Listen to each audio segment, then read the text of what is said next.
বর্তমান সরকারের আমলে চলে আসছে আমাদের ঘাটালে বুলডোজার। দীর্ঘ বছর ধরে যে জবরদখল করে এখানে প্রগতি মার্কেটের বাজারটি বসেছিল, সেই বাজারের দোকানঘর ভাঙা চলছে। এই জবরদখল ভাঙা নিয়ে বহু পাবলিক আমজনতার বহু রকম মন্তব্য। আমার মন্তব্য আপনাদের মাঝে তুলে ধরলাম এবং এই বিষয় নিয়ে আপনাদের মতামত আপনারা জানাবেন। ঘাটালের এই প্রগতি বাজারটা কিন্তু সরকারের জায়গায় ছিল না, ছিল এই ব্যক্তিগুলোনের জায়গায়।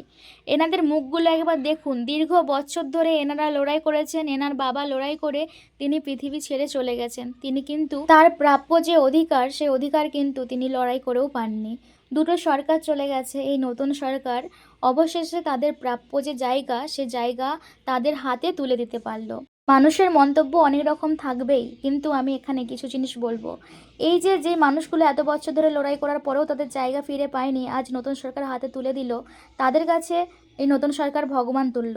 কিন্তু যাদের এই জবরদখল দোকানঘর ভেঙে দিয়েছে, তাদের কাছে কিন্তু নতুন সরকার খারাপ চোখে গেল। আচ্ছা, আপনি কি পারবো নিজের জায়গাটা অন্য লোককে ছেড়ে দিতে? কখনোই পারবো না। নিজের ভাইকেই এক টুকরো জায়গা কেউ ছাড়তে পারে না।